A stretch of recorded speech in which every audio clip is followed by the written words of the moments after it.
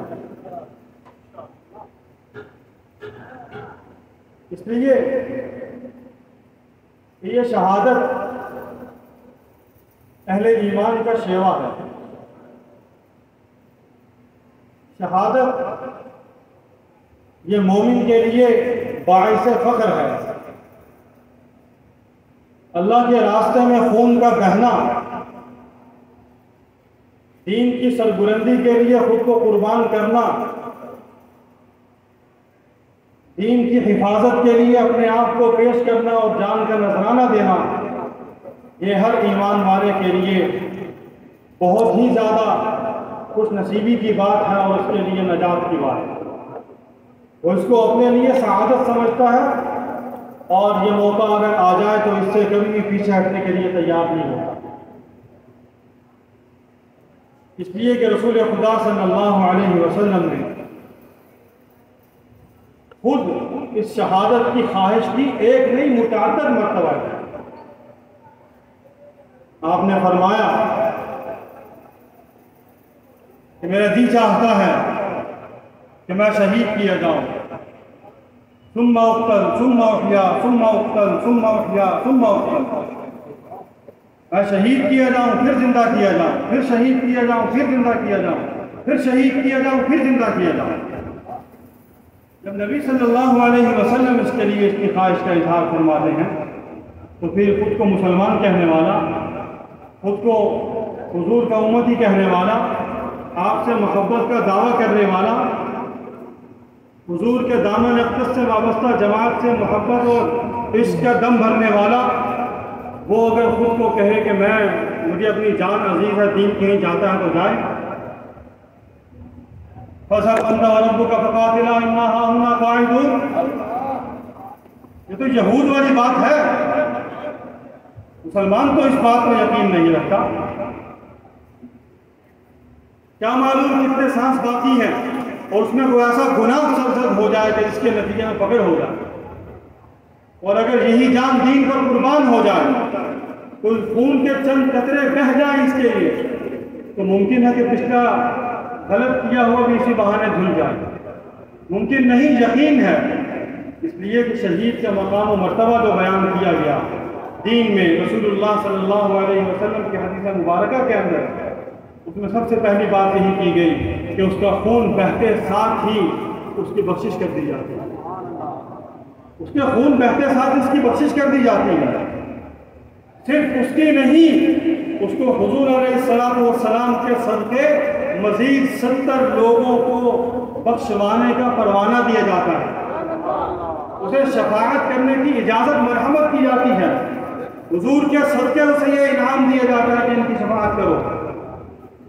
یہ شہید کا مقام ہے، اور صحابہ کرام کا شوق شہادت حضور علیہ السلام کو دیکھ کر اس سے بھی آگے تھا۔ حضرت عمر بن جموح رضی اللہ تعالی عنہ لنگڑے صحابی ہیں، معذور ہیں، 4 بیٹے ہیں ان کے، وہ چاروں ہر جنگ میں شریک ہوتے ہیں، ہر موقع پہ آگے آگے ہوتے ہیں۔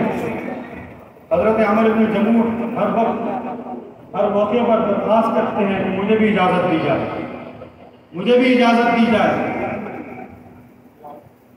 اور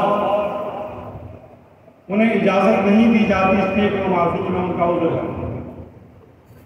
لیکن وہ حضور علیہ السلام کو قائل کرنے پر تیار ہو جاتے ہیں، منوا لیتے ہیں، اجازت مل جاتی ہے،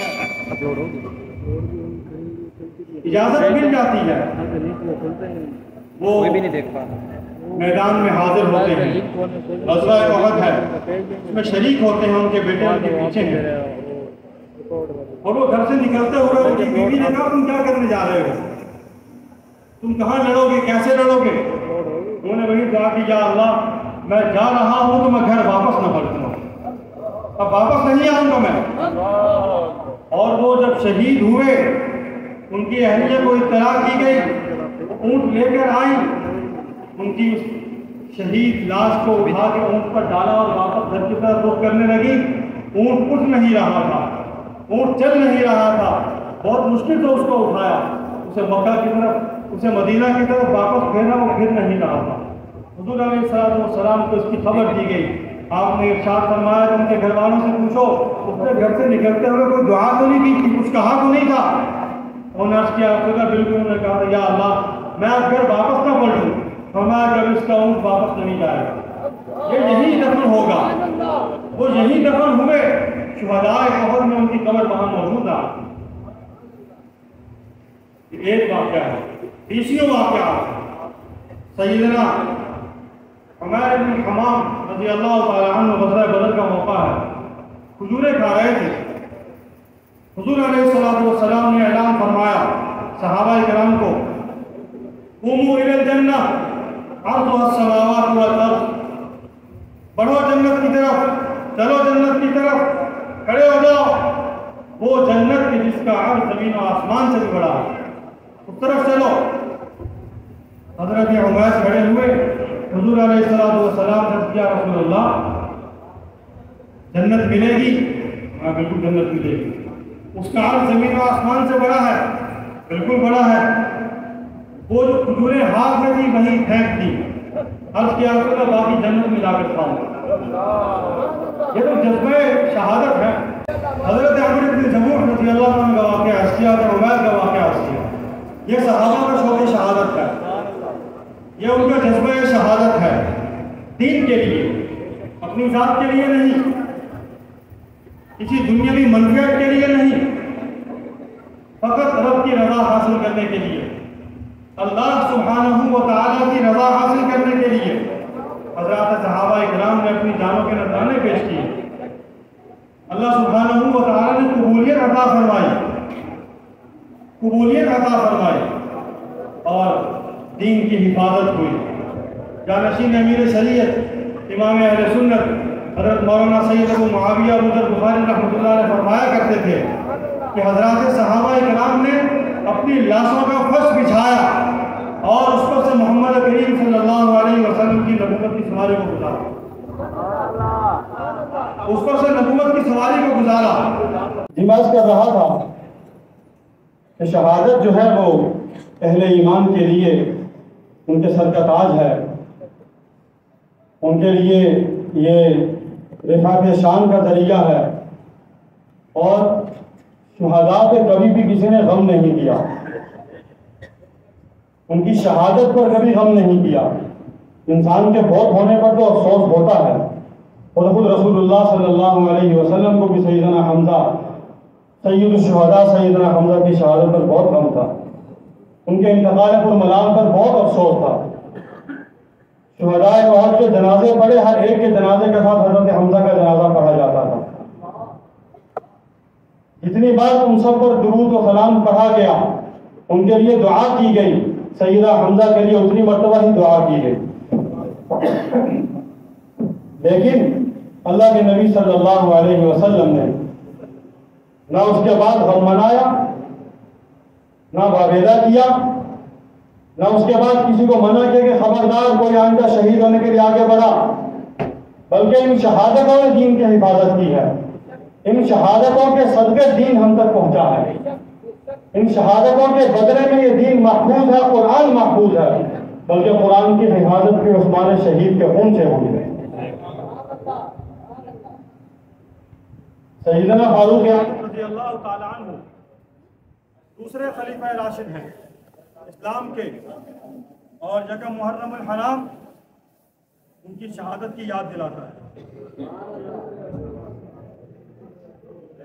اس سے قبل اسلامی سال کا اختتام بھی شہادتوں پر ہے، اور اسلامی سال کی ابتدا بھی شہادتوں سے ہے. سمجھنے کی بات یہ ہے کہ ان شہادتوں کو جس انداز سے ہمارے معاشرے میں ہمارے سامنے پیش کیا جاتا ہے، کیا اسلام میں شہادت کا یہی رنگ ہے، اور کسی شہید ہونے والے کے بعد اس کے پچھلوں کا اس کے ساتھ یہی سلوک ہونا چاہیے جو کہ کیا جاتا ہے، جو کہ دکھایا جاتا ہے؟ اگر ایسا ہے تو پھر ہمارے پاس اس سے زیادہ دردناک و کردناک شہادتوں کے نمونے موجود ہیں. اور اسوہ صحابہ، اسوہ رسول، اسوہ خلفائے راشدین اور خود اسوہ مولا علی ہمارے پاس موجود ہے کہ جنہوں نے ایسا نہیں کیا جو کچھ کیا جاتا ہے یہاں. شہادت اس سے بھی زیادہ دردناک ہے، شہادت اس سے بھی زیادہ کربناک ہے، شہادت اس سے بھی زیادہ المناک ہے. لیکن مولا علی اور ان کے فرزندان حسنین کریمین کا رویہ ایسا نہیں ہے جس طرح ان کے نام بیچنے والے رویہ پیش کر رہے ہیں. حضرت عمر فاروق رضی اللہ تعالیٰ عنہ شہید ہوتے ہیں، امیر المومنین ہیں، 22 لاکھ مربع میل کے واحد حکمران ہیں، انہیں مصلح رسول پر شہید کر دیا جاتا ہے، اور انہیں شہادت سے پہلے دھمکی دی جاتی ہے. وہ کچھ نہیں کہتے، مصلح رسول پر شہید کیا جاتا ہے. 10 سے 12 کموں میں 13 سے 14 افراد کو ان کے ساتھ زخمی کیا جاتا ہے، ان میں سے بھی کچھ صحابہ و تابعین شہید ہو جاتے ہیں. لیکن کسی نے بھی اس کے بعد ان شہادتوں پر ایسے غم کا، ایسے واویلے کا، ایسے دکھ کا، ایسی تکلیف کا، ایسی مصیبت کا کہیں اظہار نہیں کیا. اور ان کے بعد صحابہ اکرام کی مشاورت سے مظلوم مدینہ، امیر المومنین، خلیفہ عادل و راشد و برحق، خلیفہ ثالث، دوہرے داماد رسول، اہل مدینہ کو پانی پلانے والے، مسجد نبوی کی توسیع کرنے والے، اہل حضور علیہ السلام سے ایک ایک قدم پر جنت کی بشارت دینے والے، ایک ایک قدم پر جنت کی بشارت دینے والے. حضور علیہ السلام اور ان کے مکالمے ایک نہیں متعدد مکالمے ہیں. وہ کہتے ہیں یا رسول اللہ ولی الجنہ، میرے لیے جنت ہے اس پر؟ ہاں ولک الجنہ، تمہارے لیے جنت ہے، کرو یہ کام. یا رسول اللہ ولی الجنہ، ہمارا نام ولک الجنہ. یا رسول اللہ ولی الجنہ، ہمارا نام ولک الجنہ، تمہارے لیے جنت ہے، بڑھو آگے. عثمان آگے بڑھتے ہیں، کنواں خریدتے ہیں، کفار و مشرکین سمیت اہل اسلام سب کے لیے وقف کر دیتے ہیں. پیو پانی، اس سے آج تک پی رہے ہیں مسلمان اس کا پانی، قیامت تک جاری رہے گا انشاءاللہ اللہ نے چاہا تو.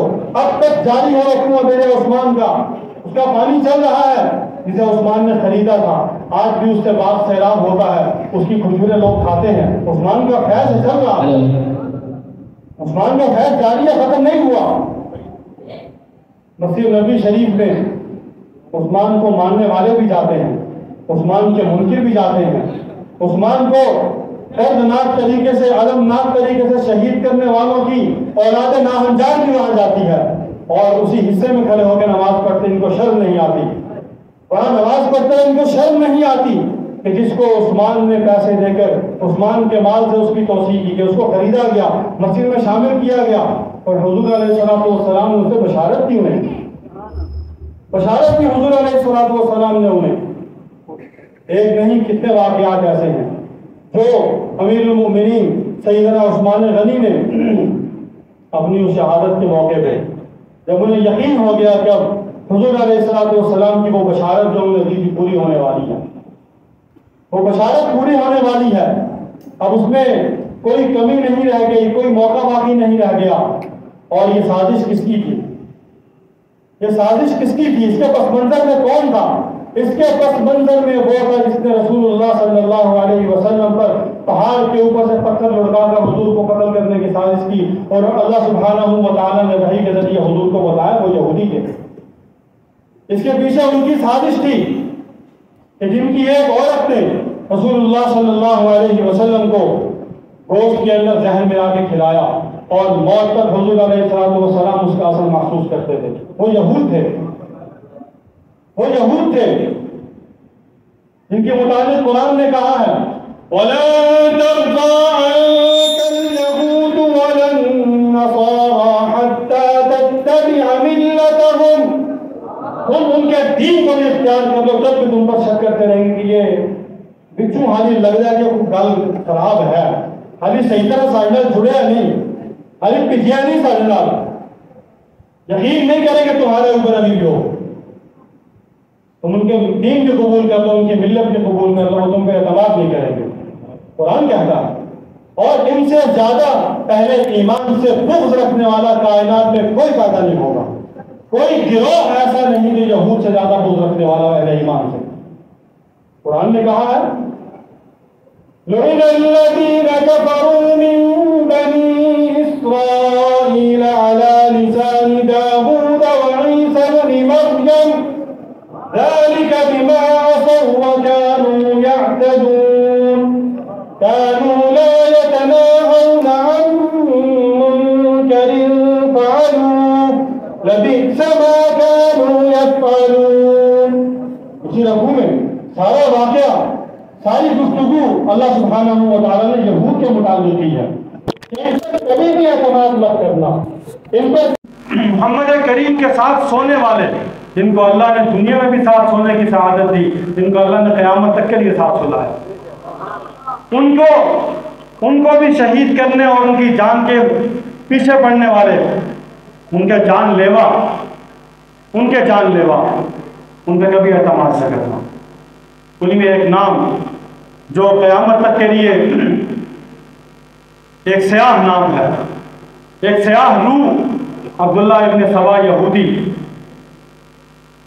بقول جانشین امیر شریعت یمن کے کلاک مرچن کا بیٹا، وہ صحابہ کرام رضوان اللہ تعالی علیہ مجمعین بالخصوص امیر المؤمنین سیدنا عثمان بن عفان سلام اللہ و رضوانہ علیہ، ان کے قتل اور ان کے خون کا پیاسا ہو کے یمن سے نکلتا ہے اور نام نہاد مسلمان بن کے سامنے آتا ہے، نام نہاد مسلمان بن کے اسلام قبول کرتا ہے، مسلمانوں کی صفوں میں شامل ہوتا ہے، اور اس کے بعد وہ 35 لاکھ مربع میل کے واحد حکمران کم و بیش سیدنا عثمان بن عفان سلام اللہ و رضوانہ علیہ، ان کی سلطنت کو کمزور کرنے کے لیے سازشیں کرنے لگتا ہے۔ حضرت عمر کے زمانے میں کوئی بول نہیں سکا، بابا جی کا ڈنڈا بڑا مضبوط تھا، انہوں نے تو اپنے ساتھیوں کو مدینہ سے باہر نہیں جانے دیا باوجود اجازت طلب کرنے کے کہ نہیں جانا، مدینہ میں رہو، باہر نکلو گے بہت سے فسادی موجود ہیں، بہت سے فتنہ پرور موجود ہیں، بہت سے منافق وہاں بیٹھے ہیں، کہیں ایسا نہ ہو جائے کہ تم ان کے دامے فریب میں آ جاؤ، کہیں ایسا نہ ہو جائے کہ تم ان کی سازشوں کا شکار ہو جاؤ۔ نہیں نکلنے دیا کسی کو وہاں۔ حضرت طلحہ نے بھی درخواست کی تھی، سیدنا زبیر نے بھی درخواست کی تھی، اور بھی صحابہ نے درخواست کی۔ امیر المؤمنین سیدنا عثمان غنی ان کے مقابلے میں نرم دل تھے، نرم دل تھے، انہوں نے اجازت دی۔ صحابہ کرام نکلے، باہر گئے، لیکن ان کے نکلتے ہی اسلامی مملکت کے اندر خرابی پیدا ہونی شروع ہوئی، منافقین اندر آنے شروع ہوئے، انہوں نے اپنی سازشیں کرنی شروع کی، اسلامی مملکت کو کمزور کرنے کی کوشش شروع کی۔ نتیجہ یہ ہوا کہ امیر المؤمنین کو مدینہ کے اندر شہید کر دیا گیا، شہید کر دیا گیا۔ یہ ایک دن کا قصہ نہیں ہے، 12 برس لگے ان کو ایک محنت کرنے میں۔ ہم سمجھتے ہیں کہ دشمن ایک دن میں سازش کرتا ہے، پلان تیار کرتا ہے، اس کو عمل کر کے پار ہو جاتا ہے۔ ایسا نہیں ہے، یہ ہماری خام خیالی ہوتی ہے کہ ہم کوئی بھی کام ڈھنگ سے نہیں کرتے، کسی بھی کام کو پلاننگ سے نہیں کرتے، کوئی بھی طریقہ اور کوئی بھی ہم روڈ میپ تیار نہیں کرتے، بلکہ کہتے ہیں ٹھیک ہے ابھی بہت وقت پڑا ہے، سوچیں گے انشاءاللہ کریں گے، موقع پہ آ کے کام ہو جائے گا، پھر وہ کام نہیں ہوتا۔ آپ دشمن کو ہی دیکھ لیجئے، 3 مہینے پہلے سے منصوبہ بندی شروع ہوتی ہے ایک دن کے لیے، 3 ماہ پہلے سے منصوبہ بندی شروع ہوتی ہے، اور ہمارے ہاں کچھ بھی نہیں۔ ہم سوئے ہیں ابھی تو بڑی دیر پڑی ہے، عید تو گزار لے، قربانی کا گوشت کھا لے، ذرا قربانی کی کھا لے، اکٹھی کر لے، کو پیسے کیسے بنا لے، کو کاروبار کر لے، اس کے بعد دیکھیں گے پھر ذرا کو ڈکار شکار لے کے جب وہ ہضم ہوگا الحمدللہ معدے کے اندر سے نکلے گی تو پھر ہم کہیں گے ہاں اب تھوڑا سا ہوش آیا ہے، اب آگے چلے کچھ کرنا ہے۔ اور اس سے پہلے جب ہم نکلتے ہیں تو پہلے سے تمام راستے ہمارے مسدود ہو چکے ہوتے ہیں، پھر ہم کچھ نہیں کر پاتے، ہاتھ پاؤں مارتے رہتے ہیں، کچھ فائدہ نہیں اس کا۔ دشمن شروع سے چلتا ہے، پوری منصوبہ بندی سے چلتا ہے۔ سیدنا عثمان کا زمانہ 6 برس گزرے اطمینان کے ساتھ، جن میں فساد کم تھا، بہت کم تھا۔ ایک عجیب حادثہ ہوا، سیدنا عثمان غنی رضی اللہ تعالی عنہ مسجد قباء کے قریب میں بیر عریض جسے بیر خاتم کہا جاتا ہے، وہاں تشریف فرما تھے۔ رسول اللہ صلی اللہ علیہ وسلم کی انگوٹھی مبارک جو آپ سے خلافت کی ترتیب کے مطابق سیدنا ابوبکر صدیق کو منتقل ہوئی، سیدنا عمر بن خطاب کو منتقل ہوئی، وہی سیدنا عثمان بن عفان کے پاس آئی، وہ اس کو ہاتھ میں لیے اسے گھما رہے تھے کہ ان سے وہ اس کنویں میں گر گئے۔ وہ کنویں میں گری اور اس دن سے اسلامی سلطنت کا امن تہوبالا ہوا، اسلامی سلطنت کا امن تہوبالا ہو گیا۔ بہت تلاش کروائی، غوطہ خور بھیجے، گہرائی تک گئے، کھدوایا، سب کچھ کیا، نہیں ملی، اور آج تک نہیں ملی وہ انگوٹھی۔ اللہ جانے وہ کہاں گئے، اس کے فیصلے ہیں۔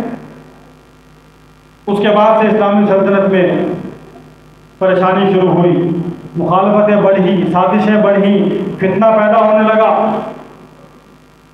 عبداللہ ابن سبا اور اس کی ذریت، مالک الاشتر، اس کے حواریجین، ان سب نے مصر، کوفہ، بصرہ، ان 3 شہروں کو مرکز بنایا۔ سب سے بنیادی مرکز مصر کو بنایا گیا، جہاں خود عبداللہ ابن سبا جا کے بیٹھا، خود جا کے وہاں بیٹھا، سازش شروع کی، 2 طرح سے کی۔ پہلا الزام امیر المؤمنین پہ عائد کیا کہ انہوں نے دین کے اندر خرابی شروع کر دی ہے، دین میں خرابی شروع کر دی، دین میں تبدیلی شروع کر دی انہوں نے، لیکن ایسا ہرگز نہیں تھا۔ ایک سیاسی محاذ بنایا، ایک اس نے مذہبی محاذ بنایا۔ سیاسی محاذ اس طرح بنایا اس نے کہا جی کہ ان کے عمال ٹھیک نہیں ہیں، انہوں نے اپنے خاندان کے لوگوں کو لا کر بٹھا دیا۔ کم و بیش سیدنا عثمان بن عفان رضی اللہ تعالیٰ عنہ پر 12 سے 15 اعتراضات، پوری چارج شیٹ لگائی گئی، پوری چارج شیٹ لگائی گئی، اور یہی سیاسی ان کا حربہ تھا، سیاسی حملہ تھا۔ سیدنا عثمان نے اس کو بھی برداشت کیا، صبر سے، حوصلے سے، ہمت سے، حکمت سے، مصلحت سے، اپنے مشیران حضرت علی رضی اللہ تعالیٰ عنہ ان کے مشیر تھے، ان کے ساتھی تھے، ان کے ساتھ کھڑے رہے آخر دم تک ساتھ کھڑے رہے، اور ان ظالموں کے گردن اتارنے کا ان سے مطالبہ کرتے رہے۔ وہ تو عثمان غنی تھے جو حضور علیہ السلام کے فرمان مبارک کے آگے خاموش کہ حضور نے فرمایا ہے لہٰذا کچھ نہیں کرنا، اپنی جان دے جاؤں گا، اس سے زیادہ کچھ نہیں ہوگا۔ علی کا تو کوئی قصور نہیں، کسی صحابی کا کوئی قصور نہیں، وہ تو سب حضرت عثمان کی جان بچانے کے لیے موجود تھے۔ ایک خواہش مند تھا کہ ہم آگے آتے ہیں، امیر کی جان بچ جائے، امام کی جان بچ جائے، ہم اپنی جان دے دیں۔ کوئی ایک باغی جو مدینہ میں موجود ہے، کوئی ایک بھی یہاں سے بچ کر نہ جانے پائے، لیکن رسول اللہ صلی اللہ علیہ وسلم کی وصیت کے مطابق اے عثمان، اللہ جل شانہ تجھے قمیض پہنائیں گے خلافت کی، لوگ اسے اتاریں گے، فلا تخلعہ، اس کو مت اتارنا، اور مدینہ میں خون بھی نہ ہونے دینا، مدینہ میں خون بھی نہ ہونے دینا۔ احد کے پہاڑ پہ حضور کھڑے ہیں، عثمان بہت ہلتا ہے، حضور فرماتے ہیں رک جا، تجھ پہ ایک نبی ہے، صدیق ہے، 2 شہید ہیں۔ اس طرح بشارت دی جاتی ہے۔ ہمیں کوئی کہہ دے کہ تم نے جانا ہے، بس اس کے بعد تمہاری بات سنیں گے کہ میں نہیں میرا، میرے بال ہیں، میرے گھر ہے، میری زال ہے، میرے بچے ہیں، سارے بھوکے مر رہے، ان کو کون سنبھلے تھی، میں مر گیا ول ہاں میں کو آ کر کے بات سے مال غنیمت ملسی، دیکھو اتنے اٹھ ملسن، اتنے پیسے ملسن، اتنے نیزے ملسن، اتنے تلوارا ملسن، بالتما آسانی میں نہیں آتا تو چھٹے نہ لا کے تو بیسے واپسی نہ آسے۔ بس غزوہ موٹا میں کیا ہوا؟ حضور علیہ السلام نے 3 صحابہ کرام کو بشارت دی کہ سب سے پہلے اس کے ہاتھ میں جھنڈا ہوگا، شہید ہوگا، پھر دوسرے کے ہاتھ میں جھنڈا ہوگا، شہید ہوگا، تیسرے کے ہاتھ میں جھنڈا ہوگا، شہید ہوگا، پھر اس کے بعد مسلمان اس کو اپنا امیر مقرر کریں گے۔ وہ خالد بن ولید ہوئے تھے، ان کے ہاتھ پہ اللہ فتح عطا فرمائیں گے، کوئی صحابی پیچھے نہیں ہٹے، سب شوق شہادت کا جذبہ لیتے ہوئے میدان میں اترے ہیں، باری باری اسی ترتیب سے شہید ہو جس ترتیب سے رسول اللہ صلی اللہ علیہ وسلم نے اعلان فرمایا تھا، بشارت کی تھی۔ اور حضور علیہ السلام نے اس کے بعد اپنے چچا دار بھائی جعفر طیار کا کوئی ماتم نہیں کیا، وہی بہت مظلومانہ طریقے سے شہید ہوئے تھے، ایک بازو کٹ گیا، دوسرا بازو کٹ گیا، انہوں نے کٹے ہوئے بازو میں جھنڈا پکڑا، شہید ہو گئے۔ ظلمہ میں جعفر طیار کو پروں کے ساتھ جنت میں اٹھتا ہوا دیکھ رہا ہوں، وہ وہاں اس کی روح پھر رہی ہے، آپ نے کوئی افسوس نہیں کیا، بلکہ اپنی ازواج مطہرات کو وہاں بھیجا، ان کے گھر جاؤ، انہیں تسلی دو ان کے گھر والوں کو۔ 3 دن گزرے، خود تشریف لے گئے، کہا غم کے دن ختم ہو گئے، سوگ ختم ہو گیا، اپنی زندگی کو معمول میں لے آؤ۔ نبی کا طریقہ تو یہ ہے۔ اس کے بعد جعفر طیار میں ماتم ساری زندگی کس نے کیا؟ علی موجود تھے، حسین موجود تھے، حسن موجود تھے، جعفر طیار کی اولاد موجود تھی، کس نے بھی کچھ نہیں کیا، کسی نے کچھ نہیں کیا۔ حضور کے چچا دار بھائی شہید ہو رہے ہیں، حضور کے چچا بہت بے دردی سے شہید ہوئے ہیں، کچھ نہیں ہوا کسی پہ۔ سیدنا عمر شہید ہوتے ہیں، کچھ نہیں ہوتا، حضرت عثمان شہید ہوتے ہیں، کچھ نہیں ہوتا اس کے بعد۔ تو عبداللہ ابن سبا نے سیاسی محاذ کھڑا کیا، دوسرا مذہبی محاذ ان کے خلاف کھڑا کیا تاکہ امت کی وحدت کو پالا پالا کیا جائے، اختلاف و انتشار پیدا کیا جائے ان کے اندر۔ اور امام کے خلاف یہ کہا گیا کہ یہ انہوں نے دین کے اندر بدعتیں ایجاد کر دی ہیں، اس کے خلاف امام، کون سا امام؟ امام مظلوم مدینہ سیدنا عثمان بن عفان، ان کے متعلق کہا گیا کہ انہوں نے بدعتیں پیدا کر دی دین کے اندر۔ رسول اللہ صلی اللہ علیہ وسلم کو اس دنیا سے پردہ فرمایا ہوئے 20 سے 22 برس بھی نہیں ہوئے، ابھی 20 سے 22 برس نہیں ہوئے ابھی، اور دین میں بدعت پیدا کر دی کس نے؟ حضور علیہ السلام کے تربیت یافتہ نے، حضور علیہ السلام کے دوہرے داماد نے، جس کے مال کو حضور ہاتھوں میں لے لے کے اچھالتے ہیں اور اس کے بعد فرماتے ہیں کہ آج کے بعد عثمان پر کوئی تکلیف نہیں، آج کے بعد عثمان پر کوئی ضرر نہیں، اور عثمان کوئی عمل نہ بھی کرے تب بھی معاف، کچھ نہیں ہے اس کے اوپر۔ ما ضر بعد عثمان ما عمل بعد هذا اليوم او كما قال علیہ السلام۔ حضور کی بشارت ہے، اور وہی عثمان دین میں تبدیلی کرتے ہیں، وہی عثمان دین میں بدعات کا اجرا کرتے ہیں۔ یہ سازش منتقل ہوئی عبداللہ ابن سبا کی طرف سے، اور اس کے بعد مصر سے، کوفہ سے اور بصرہ سے یہ الاؤ پکتا گیا، یہ دشمنی کی آگ جو ہے وہ بڑھتی گئی اور یہ زہر آگے سے آگے منتقل ہوتا گیا۔ مصر سے ایک وفد آیا جمع ہو کر، بہت مختصر کرتا ہوں۔ مدینہ طیبہ کے اندر سیدنا عثمان بن عفان سے کچھ مطالبات کیے انہوں نے، کوفہ کا گورنر تبدیل کریں، مصر کا گورنر تبدیل کریں، شام کا گورنر تبدیل کریں۔ وہاں سیدنا معاویہ رضی اللہ تعالیٰ عنہ تھے، ایک نے سوال وہاں بھی کیا تھا، حضرت معاویہ سے بھی کچھ باتیں کرنے لگا، لیکن وہاں اس کی دال نکلی، وہاں سے نکل کے مصر بھاگ گیا۔ ان کا ڈنڈا مضبوط تھا نا، وہاں سازش کامیاب نہیں ہوئی، وہاں نہیں چل سکی، وہاں سے بھاگ کے نکل گیا۔ سیدنا عثمان رضی اللہ تعالیٰ عنہ نے اس وقت آنے والے وقت کا ایک جو مطالبہ تھا کہ مصر کا غالباً گورنر تبدیل کیا تھا، انہوں نے سیدنا ابو موسیٰ اشعری کو تبدیل کر کے بھیج دیا اس جگہ پہ۔ مطالبہ پورا ہوا، اب ان کے پاس کوئی جواب نہیں تھا اور کوئی جواز باقی نہیں تھا کہ اب مزید کیا کیا جائے، واپس چلے گئے۔ لیکن اندر اندر لاوا پکڑا کہ کس طرح ان کو نقصان پہنچایا جائے اور یہ استحکام مسلمانوں کے اس کو کس طرح ختم کیا جائے، مسلمانوں کے اس اتحاد کو، اتفاق کو کس طرح پارا پارا کیا جائے، ان کی اتنی مضبوط سلطنت کو کس طرح توڑا جائے، اس کے ٹکڑے ٹکڑے کس طرح کیے جائیں۔ انہوں نے پھر سازش شروع کی اور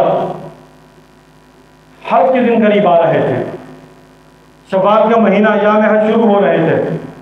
یہ اپنے اپنے علاقوں سے تیاری کر کے آپس میں رابطہ، اس زمانے کے جو یعنی مواصلات کا جو بھی ذریعہ تھا وہ خطوط تھے، خطوط کے ذریعے آپس میں تینوں شہروں میں ان سازشوں کا رابطہ تھا، تینوں شہروں میں رابطہ تھا ان کا۔ مصر میں ان کا سرغنہ عبداللہ ابن سبا تھا اور کوفہ کے اندر ان کا سرغنہ مالک الاسر النخعی تھا اور بصرہ میں ان کا سرغنہ ایک اور شخص تھا۔ یہ چار چار قافلوں کی شکل میں ترتیب بار وہاں سے چلتے ہیں، ہر قافلے میں 600 سے 1000 کے درمیان افراد ہیں، کم و بیش 4,000 آدمی ہر شہر سے نکلتے ہیں اور وہاں سے تاثر کیا دے کے آتے ہیں، ہم حج کے لیے جا رہے ہیں، حج کے لیے سفر کر رہے ہیں۔ اور بصرہ کے جو گورنر تھے انہوں نے امیر المومنین سیدنا عثمان کو خط لکھا کہ میں آپ کے پاس آنا چاہتا ہوں اور آپ کو احوال سے باخبر کرنا چاہتا ہوں، مجھے اجازت مرحمت فرمائے۔ سیدنا عثمان نے اجازت دی، وہ ان سازشوں سے پہلے وہاں پہنچے، امیر المومنین کو جا کے باخبر کیا کہ یہ صورتحال ہے۔ کچھ لوگ ان کے پہلے مدینہ موجود تھے، یہ مدینہ سے باہر ایک مقام پہ تین منزلوں کے مقام پہ آ کے وہاں رکے، مختلف 3 مقامات پہ آ کے یہ 3 علاقوں کے لوگ بیٹھے آ کے اور وہاں سے انہوں نے پیغامات بھیجنے شروع کیے۔ سیدنا علی موجود ہیں، ان سے بات چیت ہوئی۔ ان میں سے ہر علاقے کے شخص کی خواہش، اس گروپ کی خواہش تھی کہ عثمان کے بدلے میں ہم کسی اور کو لائیں، اور ہر ایک متبادل آدمی چاہتا تھا۔ اہل مصر چاہتے تھے کہ علی ہو، اہل بصرہ چاہتے تھے کہ غالباً حضرت طلحہ ہو، اہل کوفہ چاہتے تھے کہ حضرت زبیر ہو۔ اور انہوں نے سیدنا علی سے کہا، مکہ میں آ کے حضرت طلحہ سے بات کی، سیدنا زبیر سے بات کی اور صحابہ سے بات کی کہ ہم عثمان کو یہاں سے اتارنا چاہتے ہیں، عثمان قبول نہیں کسی صورت بھی ہمیں۔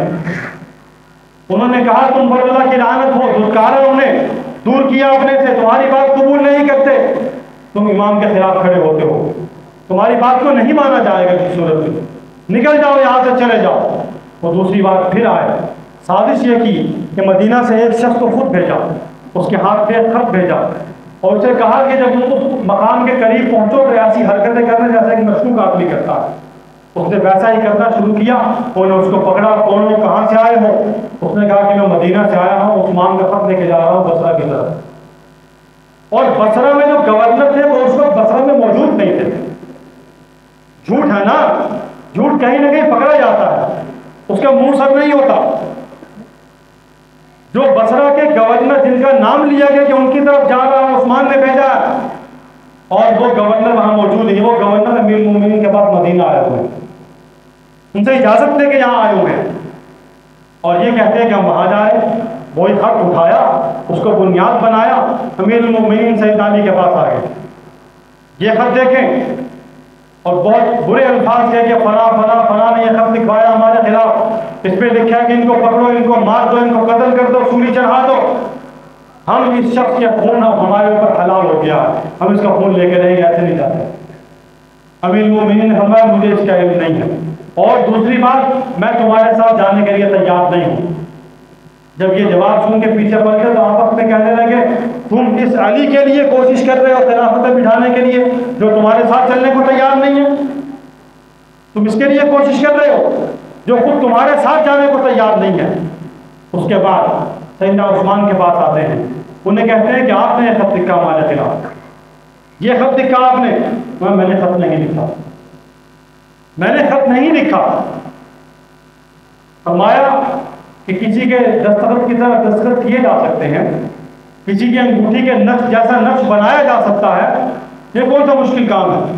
میں نے یہ کام بالکل نہیں کیا، میں نے یہ خط نہیں بھجوایا۔ جب یہاں تک بھی پلٹے پھر مطالبہ کیا کہ ہمیں آپ کے خادم خاص، آپ کے مشیر حضرت سیدنا مروان بن الحکم رضی اللہ تعالی عنہ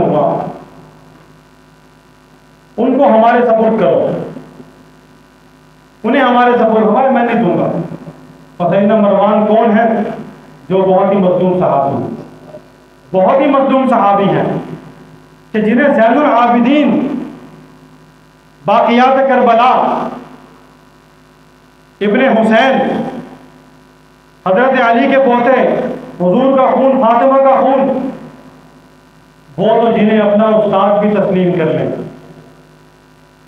امام بخاری رحمۃ اللہ علیہ ان سے روایات بھی نقل کر لیں، اور یاد لوگ کہتے ہیں کہ وہ تو صحابی بھی نہیں تھے، وہ تو صحابی بھی نہیں تھے۔ مروان نے سازش کی، مروان نے خطوط لکھے، کیا ایسا کچھ نہیں۔ امیر المومنین سیدنا عثمان ان کی صفائی دے رہے، کس کی بات مانو، تمہاری کہ ان کی؟ وہ ان کے حوالے نہیں کرتے، وہ ان کے دفاع میں کھڑے ہیں، اور ہم کہتے ہیں نہیں مروان نے سازش کی، مروان ایسا تھا، مروان ایسا تھا۔ وہ صحابی رسول اپنے بچوں کے نام مروان کے نام پہ رکھا کرو، رکھا کرو ان کے نام پہ، اس کی برکات ہے انشاءاللہ۔ صحابہ کے ان صحابہ کے نام کہ جن کے ناموں کو بھلایا جاتا ہے، عمدن انہیں گم کیا جاتا ہے، ان کے تذکروں کو مٹانے کی ایک مستقل سازش ہے، ایک طویل عرصے سے سبائی سازش چلی آ رہی ہے، جو آج کے ان کے نام نہاد سبائی کے اندر ہی منتقل ہو چکی ہے۔ اور وہ ان صحابہ کا نام نہیں لینے دیتے، لینے بھی نہیں دیتے، خود تو نہیں لیتے، کسی کو بھی نہیں لینے دیتے۔ ان کا نام رکھیں، صحابہ کے نام میں اپنی اولادوں کے نام رکھو۔ جی سیدنا مروان کو مطالبہ ہے کہ یہ ہمارے سپورٹ کریں۔ سیدنا عثمان نے فرمایا میں سپورٹ نہیں کروں گا، یہاں سے پریشان ہوں، ہر طرف سے ناکامی ہوئی، ہر طرف سے ناکامی ہوئی۔ بالآخر مدینہ کے قریب آ گئے، محاصرہ کیا۔ محاصرے کی مدت علی اختلاف الروایات 40 دن معروف ہے، کم و بیش 2.5 ماہ کے قریب امیر المومنین کے گھر اور پورے مدینہ کا محاصرہ رہا۔ جناب ایک شہادت کو لے کے بیٹھے ہیں،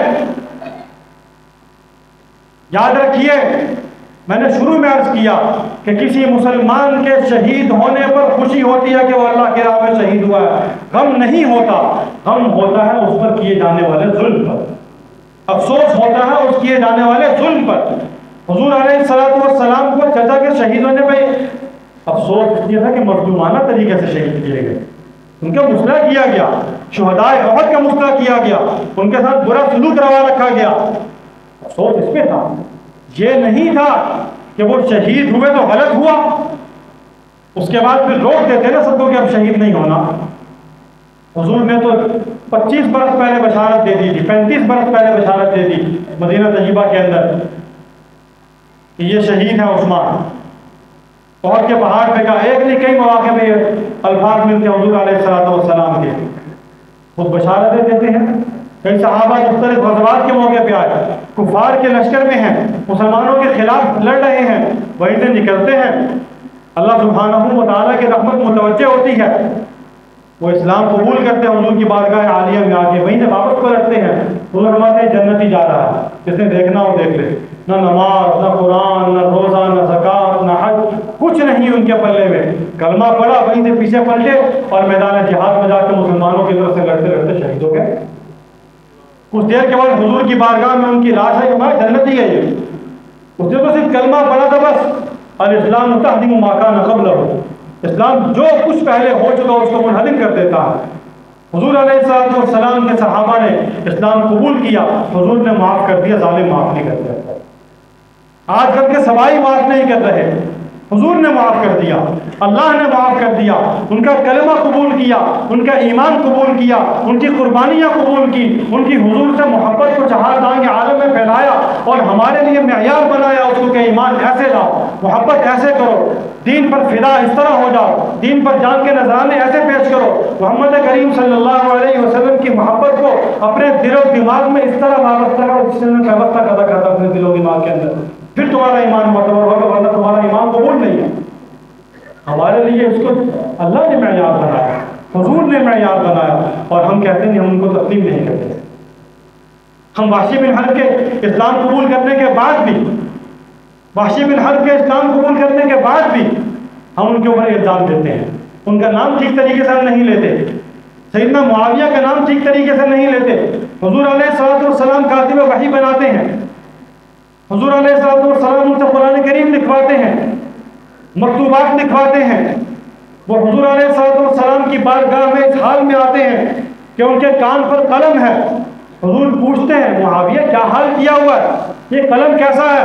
میں یا رسول اللہ صلی اللہ علیہ وسلم اس لیے رکھا ہے کان پر کہ جب آپ کوئی ارشاد گرامی فرمائے میں فوراً اسے لکھ لوں، مجھ سے کچھ رہنا چاہتا۔ یہ طلب ہے، یہ کیفیت ہے، یہ ایمان ہے، یہ جذبہ ہے، یہ حضور علیہ السلام کی فرما برداری ہے، آپ کے احکامات پر اس طرح عمل پیرا ہے، اور ہم کہتے ہیں کہ نہیں ان کا ایمان معتبر نہیں تھا، ان کا ایمان معتبر نہیں تھا، ان کو قرآن کا علم نہیں تھا، وہ قرآن ناشناس تھے، ان سے غلطیاں ہو گئی، وہ خطا پر تھے۔ کیا فیصلے کر رہے ہیں آپ؟ ہمیں اپنی قبر کی فکر کرنی چاہیے، اپنے گریبان میں جھانک کے دیکھیں میری نماز بھی ٹھیک ہے، میرا روزہ بھی ٹھیک ہے، میں قرآن کی تلاوت کرتا ہوں قاری بن کے بڑی اونچی آواز سے، میرے ذہن میں کیا شیطان وسوسہ پیدا کرتا ہے، لوگ تعریف کر رہے ہیں، اور ایسے قاری کے متعلق حضور نے کیا فرمایا، اس کا کیا انجام ہوگا؟ ہم نے نہیں پڑھا کیا ہو؟ میں تقریر کرتا ہوں، بعض و نصیحت کرتا ہوں، بڑے لچھے دار گفتگو کرتا ہوں، اور اس کے بعد کہا ہے خطیب صاحب نے بڑی تقریر کی تھی، عالم بڑا مربوط ہے، بڑا اچھا بولتا ہے، یہ تعریف ہو گئی، صلہ مل گیا دنیا میں، آخرت میں کچھ نہیں، کچھ نہیں ہے آخرت میں۔ سوچے تو صحیح، اس مسجد پہ بیٹھنے والے اس شکل و صورت کے جہاں جہاں موجود ہیں، ہمیں اپنا محاسبہ کرنا چاہیے، ہمیں اپنا محاسبہ کرنا چاہیے۔ کل قیامت کے روز ان ممبروں پر بیٹھنے والوں، ان صحابہ کے خلاف بک کرنے والوں، ان سبائی سازشوں کے اعلی کاروں، ان کے متعلق قرآن نے کہا ہے، لوگ کہیں گے ربنا انا اطعنا سادتنا وكبراءنا فأضلونا السبيل ربنا آتهم ضعفين من العذاب والعنهم لعنا كبيرا۔ یا اللہ ان کو دوہرا عذاب دینا، دوہرا عذاب دینا ان کو یا اللہ، کہ انہوں نے ہمیں دین سے ہٹایا، انہوں نے ہمیں صحابہ کے راستے سے ہٹایا، انہوں نے ہمیں حق کا نام لے کر ناحق کی ہمیں تبلیغ کی، دین کے نام پر صحابہ کرام کے خلاف ہمارے سامنے گفتگو کی ان لوگوں نے۔ صحابہ کرام رضوان اللہ تعالیٰ علیہ اجمعین، ان کا دامن بہت اجلا ہے، بالکل صاف ہے، ایک داغ، ایک دھبا، ایک ٹکا تک نہیں اس کے اوپر، سیاہی کا نام و نشان نہیں۔ تو ان کے تذکرہ خیر کر کے اپنے دامن کو بھی صاف کرو، ان کا تذکرہ شر کرتے ہو ان کے خلاف جب بولو گے تو پھر تمہارا دامن بھی نہیں بچے گا، اپنے دامن کو سیاحت کیجیے۔ یہ سبائی سازش ہے۔ سیدنا عثمان بن عفان رضی اللہ تعالیٰ عنہ اپنے گھر میں شہید ہوتے ہیں، مظلومانہ طریقے سے شہید ہوتے ہیں۔ اللہ اکبر۔ صحابہ کرام امام مظلوم کے ساتھ ہیں، حضرت علی امام مظلوم کے ساتھ ہیں، حضرت علی کے بیٹے صحابہ کرام کے ابناء امام مظلوم کے دروازے پہ کھڑے ہیں، حسنین کریمین موجود ہیں، عبداللہ ابن عمر موجود ہیں، عبداللہ ابن زبیر موجود ہیں، مروان ابن الحکم موجود ہیں۔ ان سوائیوں کو حضرت عثمان کے گھر کے اندر داخل نہیں ہونے دیتے، روکا ہوا ہے، باز رکھا ہوا ہے اس سے۔ وہ سازش کرتے ہیں، پچھلی طرف سے آتے ہیں، عقبی دروازے سے آتے ہیں۔ امیر المومنین کا خطبہ ہے، وہ اگر سن لیں آپ حیران ہوں گے کہ امیر المومنین نے کیا ارشاد فرمایا۔ سوائی سازش کر رہے ہیں، قتل کے درپے ہیں، ایام قریب آ گئے ہیں۔ امیر المومنین وفات سے 1 یا 2 روز قبل اپنی چھت پر تشریف لاتے ہیں گھر کی، اور فرماتے ہیں اللہ اکبر، فرمایا کہ ہاں حضرت جب مدینہ آئے یہ مسجد تنگ تھی، آپ نے فرمایا کون اس زمین کو خرید کر وقف کرے گا، اس کے صلہ میں اس سے بہتر جگہ جنت میں ملے گی۔ میں نے آپ کے حکم کی تعمیر کی، تو کیا اس مسجد میں تم مجھے نماز نہیں پڑھنے دیتے؟ کن سے کہہ رہے ہیں؟ کون کہہ رہے ہیں؟ امیر المومنین عثمان ابن عفان مدینہ میں موجود ہیں، اپنے گھر میں محصور ہیں۔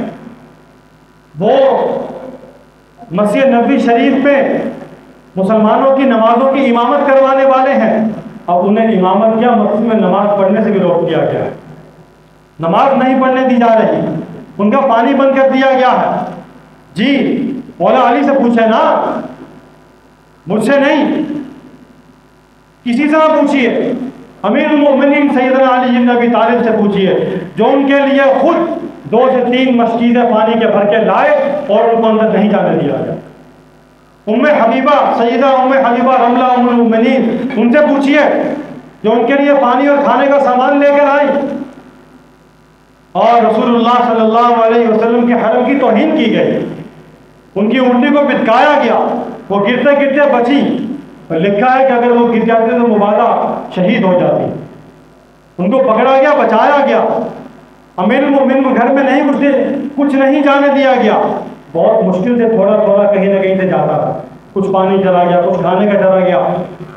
ایک روایت بڑی عجیب ملتی ہے، امیر المومنین دروازے پہ آئے اور کہا کہ حضرت علی ہیں، فرمایا جی مدینہ میں ہیں، کہا انہوں نے کو پانی مل جائے گا، پیاسے ہیں پانی مل جائے گا، ان سے کہو۔ فرمایا کہ وہ تو آئے تھے، کسی نے پانی اندر آنے نہیں دیا، باقی باہر موجود ہے، لانے نہیں دیتے، کیا کریں؟ یہ کیفیت ہے امیر المومنین کی۔ مدینہ کے اندر کوئی ویران میدان نہیں ہے، بیاب و گیا جگہ نہیں ہے، شہر ہے، آبادی ہے، سب کچھ موجود ہے، لوگ بس رہے ہیں، جی رہے ہیں۔ امیر المومنین کے گھر کے اندر کم و بیش 70 کے قریب افراد موجود ہیں، اس سے بھی زیادہ، جن کو امیر المومنین وفات والے دن انہیں کہتے ہیں کہ جاؤ نکلو یہاں سے۔ سیدنا ابو ہریرہ تلوار لے کے آتے ہیں، میں بدلہ لیتا ہوں، فرمایا نہیں، بدلہ نہیں لینا، اس تلوار کو پھینک دو۔ فرماتے ہیں کہ اس دن کی پھینکی آج تک دوبارہ دیکھی نہیں میں نے وہ تلوار۔ یہ کیفیت ہے، کیوں ہے کہ حضور نے فرمایا تھا کہ مدینہ کا خون نہیں ہونے دینا، مدینہ کا خون نہیں ہونے دینا۔ سیدنا عثمان سے کہا کہ ہمارا ایک ہی مطالبہ ہے، بس یہ لمبا خطبہ ہے، فرمایا کہ میں نے مسجد کو وسیع کیا تمہارے لیے، کیا تم گواہ ہو؟ انہوں نے کہا ہم جانتے ہیں تم نے وسیع کیا تھا مسجد کو، پیسہ تم نے لگایا تھا، تمہیں بشارت دی گئی تھی، سب ٹھیک ہے۔ فرمایا کہ میں نے تمہارے لیے میٹھا پانی کا کنواں اہل مدینہ کے لیے خرید کے وقت دیا تھا، تم جانتے نہیں، تمہیں معلوم نہیں؟ وہ بالکل جانتے ہیں، اور بہت سی باتیں کی، کہنے لگے سب ٹھیک ہے لیکن تم قبول نہیں ہو، سب قبول ہے، تم نے جو کچھ کیا سب کے معترف ہیں، ہر چیز مانتے ہیں، ایک نہیں قبول تو تمہارا وجود پسند خلافت ہمیں قبول نہیں ہے، ہم تسلیم نہیں کرتے اس بات کو۔ امیر المومنین نے فرمایا کہ یہ تو میں بھی نہیں ہٹتا اس سے، یہ مسئلہ تو میں بھی نہیں چھوڑتا، خلافت سے تو میں بھی پیچھے نہیں ہٹوں گا، میں بھی اس سے دستبردار ہونے کو تیار نہیں ہوں، اس لیے کہ میرے محمد کریم نے مجھے فرمایا تھا کہ میں چھوڑوں۔ ام المومنین سیدہ عائشہ کی روایت ہے، وہ فرماتی ہے کہ حضور نے ان کو یہ فرمایا تھا۔ امیر المومنین فرماتے ہیں، روایت ہے، سیدہ نائلہ نے فرمایا سیدنا عثمان کی زوجہ مطہرہ کہ سیدنا عثمان شہادت کے لیے کچھ دیر کے لیے لیٹ گئے تھے، نیند آ گئے، دوبارہ بیدار ہوئے، اپنا خواب سنا، ہمارے رسول اللہ صلی اللہ علیہ وسلم خواب میں تشریف لا۔ اس دن روزے سے تھے، جمعہ کا دن تھا، قرآن کریم کی تلاوت کر رہے تھے، قرآن کریم کی تلاوت کر رہے تھے۔ فرمایا کہ حضور علیہ السلام تشریف لائے، آپ نے فرمایا عثمان ہم تو تمہیں لینے کے لیے آئے ہیں، ہم تو تمہیں لینے کے لیے آئے ہیں۔ دو روایتیں ہیں، یا تو یہ فرمایا کہ آج جمعہ ہمارے ساتھ پڑھنا، یا یہ فرمایا کہ آج افطار ہمارے ساتھ کرنا، آج افطار ہمارے ساتھ کرنا۔ سیدنا عثمان بیدار ہوئے، سیدہ اپنی زوجہ مطہرہ ان سے فرمایا، سیدہ نائلہ سے ان سے کہا کہ میں نے یہ خواب دیکھا ہے کہ امیر المومنین ایسا مت کیجیے، اللہ تعالیٰ آپ کی حفاظت فرمائیں گے۔ ہمارے نہیں ایسا نہیں ہے، بلوائی، یہ باغی، یہ سبائی، یہ سازشی، یہ مفتری، یہ فتنہ پردار جو باہر موجود ہے، یہ میرے خون کے پیاسے ہیں، یہ نہیں چھوڑیں گے۔ اور آج میں اپنے رب سے ملوں گا، حضور علیہ السلام کے پاس جاؤں گا۔ ایک روایت میں آتا ہے، اور روایت ہے، یہ بیان کرے نا عثمان پیاسے ہیں، 40 دن کا محاصرہ ہے، علی کو دروازے میں سے جھانک کے لوگوں کو فرمائش کے درخواستیں کرتے ہیں کہ علی سے کو پانی نہیں پہنچا سکتے۔ انہوں نے عثمان کو خواب میں خود بیان کرتے ہیں اپنا خواب کہ رسول اللہ صلی اللہ علیہ وسلم نے مجھے پوچھا کہ پیاسے ہو؟ میں نے کہا جی پیاسا ہوں، مجھے پانی کا ایک پیالہ تھا، وہ مجھے پلایا اور میں اب بھی اس کی ٹھنڈک محسوس کر رہا ہوں۔ خواب سے بیدار ہوئے، اب بھی اس کی ٹھنڈک محسوس کر رہا ہوں میں۔ رسول اللہ صلی اللہ علیہ وسلم کے ہاتھوں پیالہ پیا، پیاس بجھی ہے۔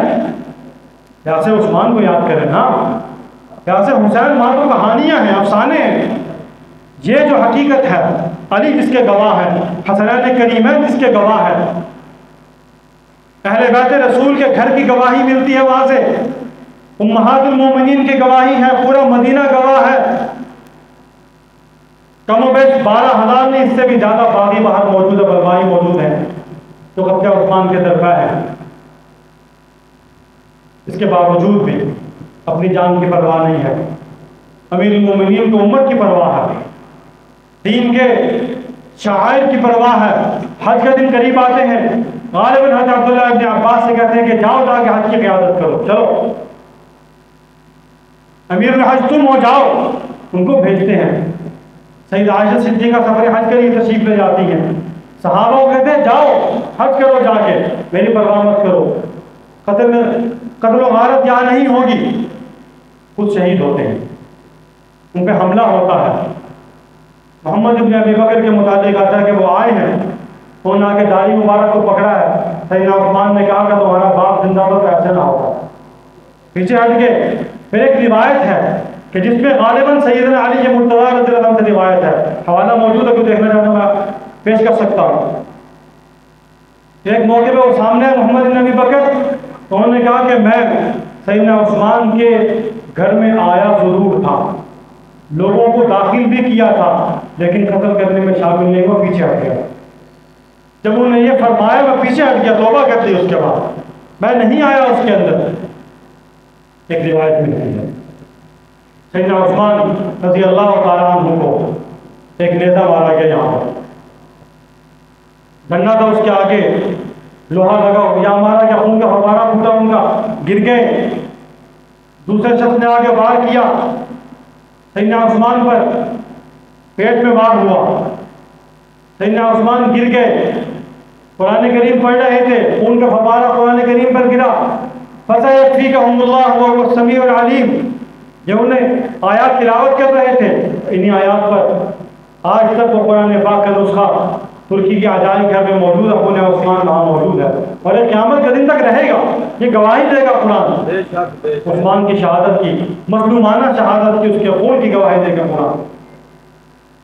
سیدنا عثمان رضی اللہ عنہ پہ کوئی شخص نے حملہ کیا اس کے بعد، جو ان کے گردن اتارنا چاہتا تھا۔ سیدہ نائلہ، سیدہ ام البنین، یہ دونوں ان پر لپکی۔ سیدہ نائلہ نے آگے ہاتھ کے تلوار کے، بعد میں آتا ہے کہ تلوار کے بعد کو روکا، ایک میں آتا ہے کہ اس نے دوبارہ وار کیا، ایک اور شخص نے ان کا تلوار پکڑ لی اس سے، جس سے ان کا انگوٹھا کٹ گیا، ان کی انگلیاں کٹ گئی سیدہ نائلہ کی۔ یہ ظلم تھوڑا ہے، ایک ایک چیز کو گننا شروع کرے، اس سے آگے بڑھیے۔ ظلم کی بات کرتے ہو، سیدنا عثمان بن عفان کی لاش بے گور و کفن 2 دن تک پڑی رہی، ہرے بھرے شہر کے اندر ہنستے بستے شہر کے اندر لوگ موجود ہیں، صحابہ موجود ہیں، علی موجود ہیں، طلحہ و زبیر موجود ہیں، حسنین کریمین موجود ہیں، جبیر ابن مطعم موجود ہے، صحابہ کی ایک بڑی جماعت موجود ہے، اور امیر المومنین کو دفنانے کی اجازت نہیں، ان کا نماز جنازہ نہیں پڑھنے دیا جا رہا۔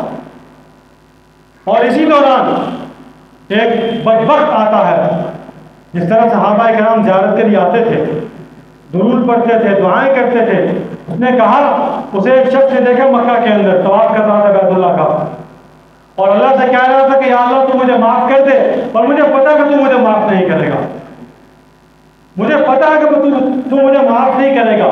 کسی نے پوچھا تو کیا بات کرتا ہے، ایسی بات تو کوئی بھی نہیں کرتا، بیت اللہ میں آ کے اللہ کے گھر میں کھڑے ہو کے کہنے لگا، میں نے اللہ سے اتنی بدبختی کی انتہا دیکھی ہے، میں نے اللہ سے عہد کیا تھا کہ مجھے موقع ملا تھا میں عثمان کے منہ پہ نعوذ باللہ نعوذ باللہ نعوذ باللہ تھپڑ رسید کر دوں، اور میں جس دن عثمان کی شہادت ہوئی میں اس دن گیا اور درود پڑھنے کے بہانے گیا، سلام عرض کرنے کے بہانے گیا، مغفرت کی دعا اور زیارت کے بہانے گیا، اور میں نے اس کے چہرے سے کپڑا ہٹا کے تھپڑ مارا نعوذ باللہ، اور اس کے بعد میرا ہاتھ سوکھ گیا، اور ان صحابی نے کہا کہ ایسے ہو گیا کہ انہ عود، اس طرح کہ وہ ایک لکڑی تھا، اس طرح سوکھ کر لکڑی ہو گیا اس شخص کا ہاتھ کہ اس نے امیر المومنین کے اوپر ہاتھ اٹھایا تھا۔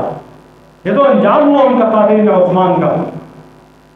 رسول اللہ صلی اللہ علیہ وسلم کے صحابی کی اس طرح توہین کی گئی، اس طرح توہین کی گئی، اور ایک شخص نے حضرت عثمان کا جنازہ جب اٹھایا گیا دوسرے دن، چند صحابہ نے مل کے پورے مدینہ میں سے صرف 17 افراد کو کم و بیش امیر المومنین کا جنازہ پڑھنے کی اجازت ملی، 17 افراد کو، صرف 17 افراد کو مومنین امیر المومنین کا جنازہ پڑھنے دیا گیا۔ بعض روایات میں سیدنا علی بھی شریک ہیں، طلحہ و زبیر بھی شریک ہے، بعد میں ان کا نام نہیں بھی آتا، ان کا قصور نہیں ہے، وہ سازشی غاصب تھے، ان سازشیوں نے امیر المومنین کے خلاف گھیرا بند کیا ہوا تھا، اسی کا نتیجہ تھا کہ وہ نہیں آ سکے قریب، جو پانی دینے کے لیے جاتے ہیں ان کو پانی نہیں پہنچانے دیا جاتا، جو سیدنا علی کو خلافت کے مقصد پہ دیکھنا چاہتے ہیں ان کے پاس مطالبہ لے کے آتا کہ اس کو ہٹاؤ تم آؤ، وہی علی جب پانی لے کے آتے ان کی بات تو نہیں مانتے، وہی علی کہتے ہیں کہ چھوڑ دو ان کی بات نہیں مانتے، وہی علی کہتے ہیں کہ تم غلط کہہ رہے ہو تم پہ لعنت ہو ان کی بات کو نہیں مانتے، لیکن محبت علی سے ہے، بات ان کی نہیں ماننی، ہم نے محبت علی سے ہے ہمیں، یہی تو ہم کہتے ہیں کہ تم علی اور خاندان علی کے نام بیچنے والے ہو، تم سودا گران آل رسول اہل بیت رسول ہو، تم وہ لوگ ہو کہ جو رسول اللہ صلی اللہ علیہ وسلم کے خاندان، ان کے نواسوں، ان کے نواسیاں، ان کے بیٹے، ان کے داماد، ان کی بیٹیاں، ان کے رشتہ دار، تم ان کے نام لے لے کر ان کی کہانیاں بنا بنا کر اور تم اپنے ٹکر پانے کا بندوبست کرتے ہو، اپنے ٹکر پانے کا بندوبست کرتے ہو، اصحاب رسول کا نام لے کر غلط کہانیاں بنا کر، خاندان رسول کے نام پہ غلط کہانیاں منسوخ کر کے، جبکہ کہانی تو یہ ہے، کہانی نہیں حقیقت ہے، حقیقت ہے، اس کو کہانی مت سمجھیے، پڑھیے، دل و دماغ کے دروازے کھول کر پڑھیے، دل و دماغ کی آنکھیں کھول کر پڑھیے، تب اندازہ ہوگا کہ سازش کی ابتدا کہاں سے ہوتی ہے، کون ہے جو اس کے پیچھے ہے۔ جو کچھ ہمیں یہاں سنایا جاتا ہے، بتایا جاتا ہے، سمجھایا جاتا ہے، دکھایا جاتا ہے، جو منظر پیش کیا جاتا ہے، حقیقی منظر کیا ہے؟ حقیقی پس منظر اس سازش کا کون ہے؟ وہی لوگ ہیں جنہوں نے مظلوم مدینہ امام صویب سیدنا عثمان بن عفان کے ساتھ یہ سلوک کیا۔ اس سے آگے چلیے، سیدنا عثمان کو بقیع میں دفن کرنے کی اجازت نہیں دی گئی۔ ہم تو اب دیکھتے ہیں کہ قبر جنت البقیع میں ہے، اس وقت جو جنت البقیع کا حصہ تھا اس میں سیدنا عثمان کو دفن نہیں ہونے دیا گیا، حشر کوکب میں ان کو دفن ہونے کی اجازت نہیں دی، ایک بات تھا۔ بعد میں سیدنا معاویہ بن ابی سفیان کے زمانے میں بنی امیہ کی خلافت جو سب کو بہت کاٹتی ہے، اس زمانے میں آ کے وہ بات ختم کیا گیا، دیوار توڑی گئی اور اس حصے کے سارے کو بقی میں شامل کیا گیا۔ اب تو بقی شریف اور بہت وسیع ہو گئی، بہت توسیع ہو گئی، مزید بھی توسیع ہونی ہے، حضور کی بشارت آپ کا فرمان گرامی ہے، اور توسیع ہوگی اس کے بعد۔ قدیم جو بقی شریف کا احاطہ ہے اس میں سب سے آخر میں اوپر جا کے سیدنا عثمان بن عفان کا مزار مبارک ہے، سب سے آخر میں جا کے انہیں وہاں دفن کیے گئے۔ ان کے ساتھ ان کے 2 غلام تھے جو سیدنا عثمان کی دفاع کرتے ہوئے شہید ہوئے، ایک کا نام نجیح تھا، ایک کا نام صبیح تھا۔ ان دونوں کو شہید کیا گیا، ان کو دفن کیا گیا۔ تدفین کے بعد ان کو دفن کیا گیا، تدفین کے بعد ظالموں نے رات کو ان کی لاشوں کو قبروں سے نکال باہر پھینکا۔ سیدنا عثمان کے علاوہ ان کے ان 2 غلاموں کی لاشوں کو قبروں سے نکال باہر پھینکا اور مسلمانوں کے حوالے میں نہیں کیا، وہی چھوڑ دیا۔ اور اسی تاریخ میں لکھا ہے اس ظلم و تشدد کو، اس بربریت کو، اس سفاکیت کو لکھا ہے تاریخ نے کہ ان لاشوں کو جو حضرت عثمان کے ان غلاموں کی، ان خادموں کی لاشیں تھیں، ان کو کتوں نے بھنگوڑا۔ یہ کس نے کروایا؟ صحابیوں نے کروایا۔ یہی لوگ ہیں جو صحابہ کے خون کے پیاسے تھے۔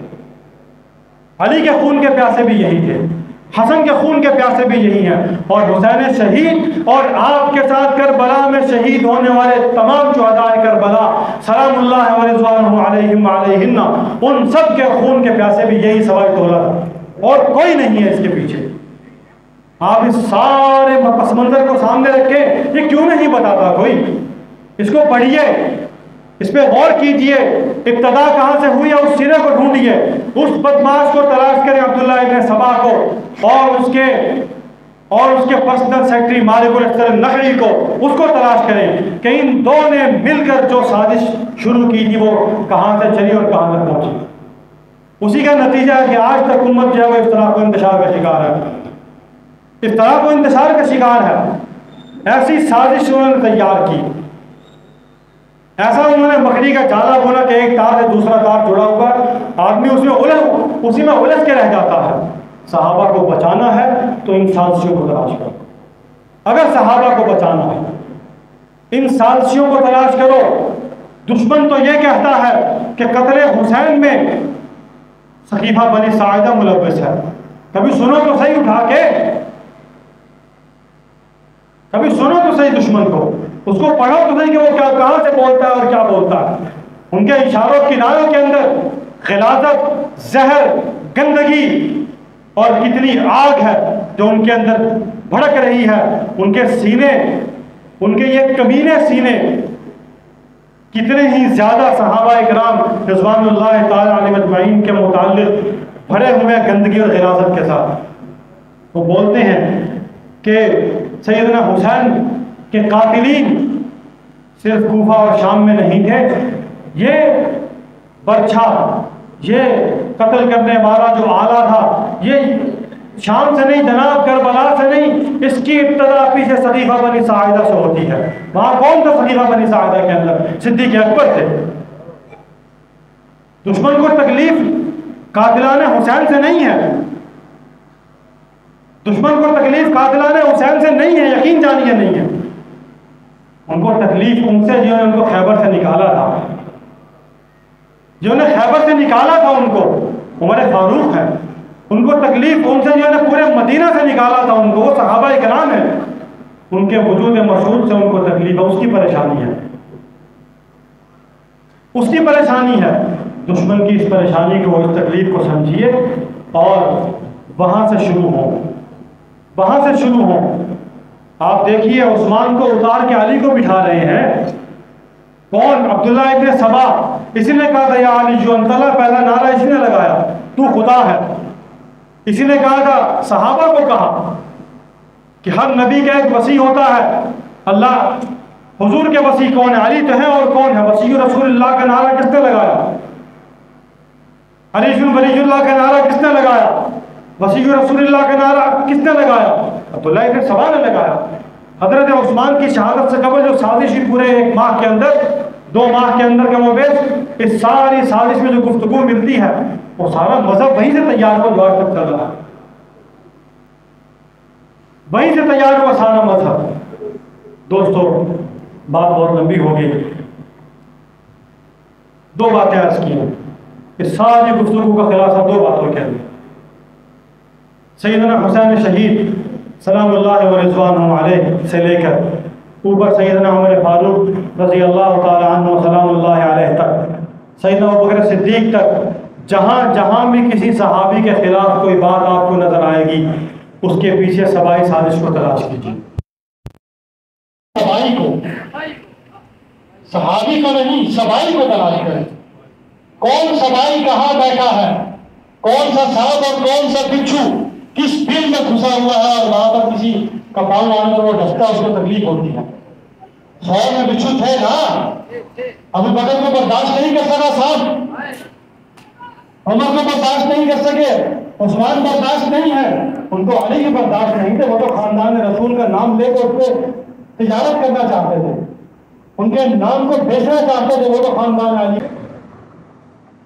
وہ محبان رسول نہیں تھے، محبان خاندان رسول نہیں تھے، محبان اہل بیت نہیں تھے، وہ اپنے مفاد پرست تھے، مفاد پرست تھے، وہ اپنا مفاد چاہتے تھے۔ اور حضرات صحابہ کرام ہمارے ایمان کا معیار ہے، دین کا معیار ہے۔ اس دروازے پہ کھڑے ہو جاؤ گے، ایک ایک صحابی بلا تفریق پوری جماعت صحابہ میں سے ایک ایک صحابی ہمارے لیے سر کا تاج ہے، ہمارے ایمان کا معیار اور اساس ہے۔ اگر کسی ایک کے متعلق دل میں کوئی غلط بات نہیں، کوئی خیال بھی آتا ہے تو اپنے ایمان کی تجدید کرو، ایمان کی تجدید کرو۔ شیخ الاسلام حضرت مولانا حسین احمد مدنی رحمۃ اللہ علیہ نے اپنے مکتوبات میں لکھا ہے، غالباً پہلی جلد ہے، اس کا مکتوب نمبر 80 یا 81 ہے، اس کو پڑھ لیجئے۔ اس میں لکھا ہے انہوں نے فرمایا اس کا مفہوم یہ ہے کہ اگر صحابہ کرام کے متعلق ہمیں کوئی صحیح روایت ملے گی ہم اس کو قبول نہیں کریں گے، ان کی مخالفت میں ان کے شان اور مقام و مرتبے سے ہٹی ہوئی کوئی اگر صحیح روایت بھی ملے گی ہم اس کو چھوڑ دیں گے، صحابہ کی شان کو گھٹنے نہیں دیں گے، ان کے مقام کو کم نہیں ہونے دیں گے۔ ہمارا پیغام بھی یہی ہے کہ صحابہ کو بچاؤ، اپنا ایمان بچاؤ۔ صحابہ کو بچانے سے ہمارا ایمان بچے گا، صحابہ کو بچاؤ کہ اہل بیت بچیں گے، صحابہ کو بچاؤ کہ خاندان رسول بچے گا، صحابہ کو بچاؤ کہ تو رسول اللہ صلی اللہ علیہ وسلم کے ازواج مطہرات بچیں گی، صحابہ کے ایک متنفس کو بچاؤ گے، خلفاء راشدین بچیں گے، ابوبکر بچیں گے، عمر بچیں گے، عثمان و علی بچیں گے، طلحہ و زبیر بچیں گے، معاویہ بن ابی سفیان بچیں گے، ابو سفیان بچیں گے، نعمان ابن بشیر بچیں گے، مغیرہ بن شعبہ بچیں گے، مروان ابن الحکم بچیں گے، حکم ابن ابی العاص بچیں گے، ہر صحابی بچ جائے گا، صحابہ کے دروازے پہ کھڑے ہو جائے۔ اللہ سبحانہ و تعالیٰ مجھے اور آپ کو عمل کی توفیق عطا فرمائے، صحابہ کرام سے حقیقی محبت عطا فرمائے، ایمان کامل نصیب فرمائے اور ایمان کی حلاوت نصیب فرمائے۔ وآخر دعوانا الحمدللہ رب العالمین۔ اللہ ہمارا انجام صحابہ کرام کے ساتھ فرمائے۔